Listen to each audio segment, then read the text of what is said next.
Spitfire, the birth of a legend. The story of the Spitfire begins with a man, with the genius designer Reginald Joseph Mitchell, who in the 1920s and the 1930s designed seaplanes and racing aircraft, honing his mastery of aerodynamics and high speeds. It was his desire to make a light, fast, and highly maneuverable fighter with an elegant elliptical wing that led to the project later named the Supermarine Type 300, the future Spitfire. State orders and prototyping began in the mid-1930s, and despite the difficulties and the Air Ministry's requirements, Mitchell's design proved exceptional. A thin wing, an all-metal monocoque fuselage, and a huge potential for upgrades. Many before the war saw the Spitfire as more than just another fighter. It was a synthesized idea of a racing plane and a combat aircraft. Its lines, slim fuselage, and especially its elliptical wing were not mere aesthetics, but an aerodynamic tool that delivered low drag and excellent lift characteristics.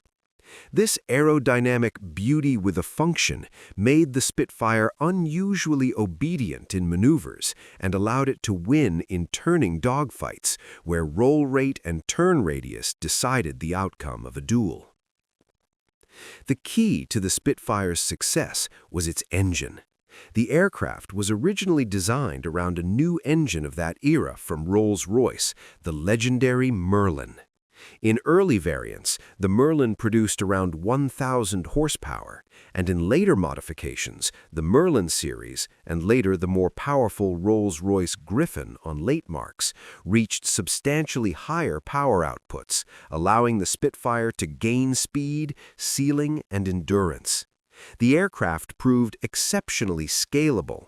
The same basic airframe accepted ever more powerful power plants, which made its evolutionary development phenomenally successful, from early series to late variants with well over 1,000 horsepower. The practical result was this.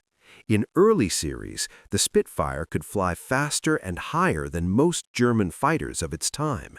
In later modifications, speeds approached 420 kilometers per hour and exceeded that in special high-speed variants. And with proper engine tuning, the Merlins gave the airplane both energy and combat range, which was critical in long intercepts and escort missions. The standard early armament of the Spitfire consisted of 8 Browning machine guns of .303-inch caliber, a powerful, dense curtain of fire, effective against bombers and light fighters. However, during the war, demands for hitting power rose, heavier fighters and armored targets appeared. As a result, some marks were fitted with Hispano-Suiza 20mm automatic cannons, in British service the Hispano Mk2 20mm, often combined with machine guns. This provided much greater armor penetration and the ability to put heavier targets out of action. Various Spitfire wing types, Universal, B-type with cannons, C Universal, allowed loadout combinations depending on the mission.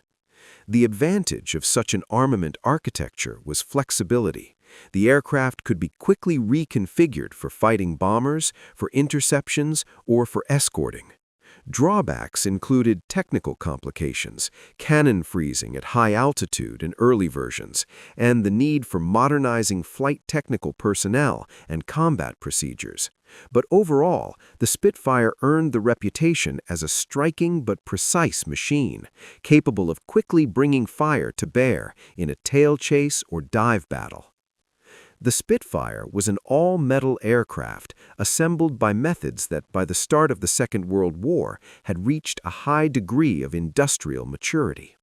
The main load-bearing structure, a monocoque fuselage and a thin elliptical wing, was made from aluminum alloys, high-strength aviation alloys such as duralumin and equivalents, with skins carrying a portion of the load.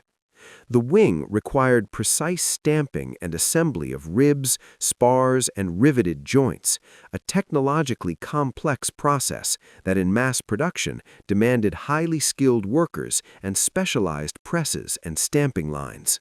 Where did the materials come from? Aluminum alloys and steel parts were supplied by British industry.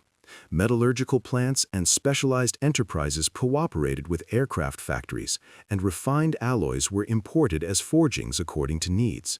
Moreover, during the war, part of the supply organization had to take into account the threat of bombings and disruptions. Logistics chains became a vital element of production survival. Assembly took place at several major sites. Initially, the key plant was Supermarine in Southampton, but with the start of mass production, the load was taken on by specialized factories, especially Castle Bromwich, one of the main Spitfire production centers during the war, where production lines and flight test procedures were refined. It was at such facilities that the Spitfire turned from a set of parts into a combat machine. Spitfire wartime production is a story of industrial rise. Factories such as Castle Bromwich and other Vickers Supermarine branches worked on flow line production, flight testing, and continuous implementation of modifications.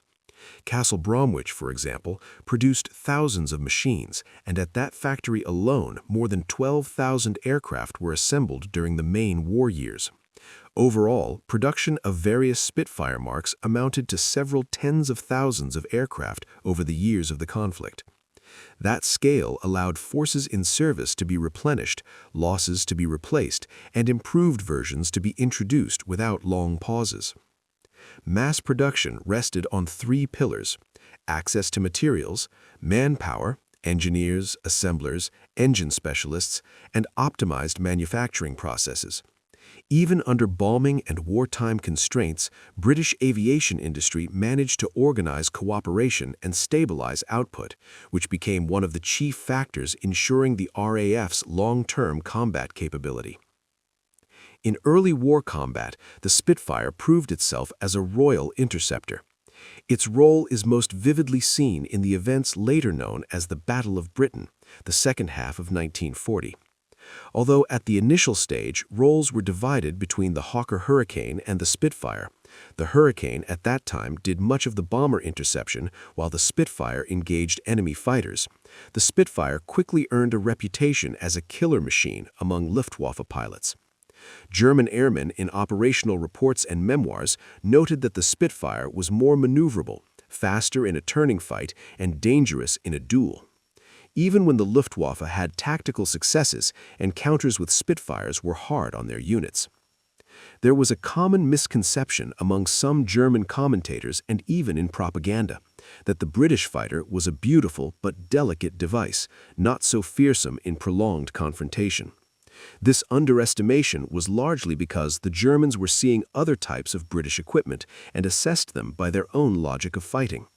In reality, the Spitfire combined maneuverability and firepower, especially in cannon-equipped modernized versions, and the capacity for significant power plant upgrades, which made it a dangerous opponent even in duels with the Bf-109 and later the FW-190. Luftwaffe pilots, especially those who faced the Spitfire in the war's early years, left notes about the fine feel of the aircraft, light controls, quick response to rudder and ailerons, the ability to bank into a turn and hold on the wing. For many, it was an unpleasant surprise and a source of respect. Let us list the key factors of its success.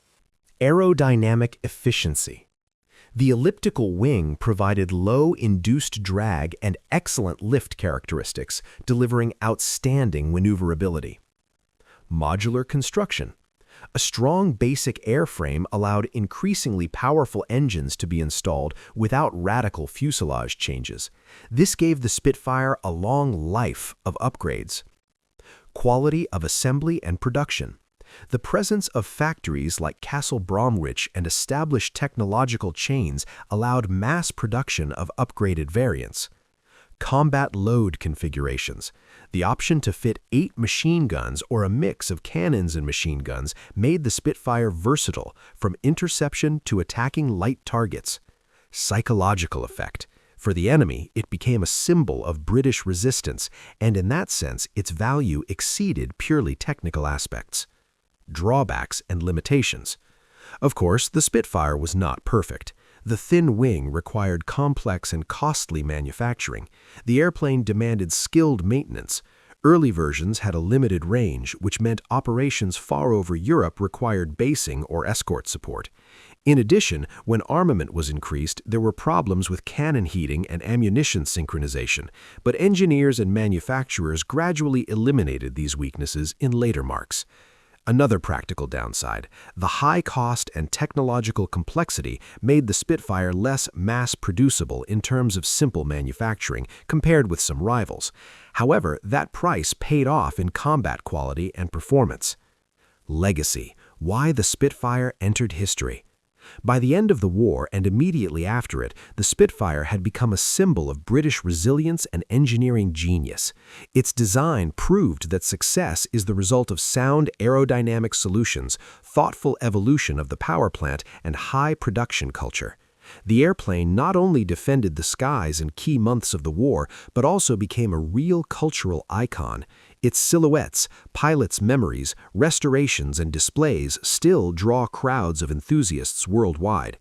Many examples have survived to this day. Museums and restored machines fly at air shows, and each time the roar of a Merlin is heard in the sky, people remember how one carefully designed machine helped change the course of history.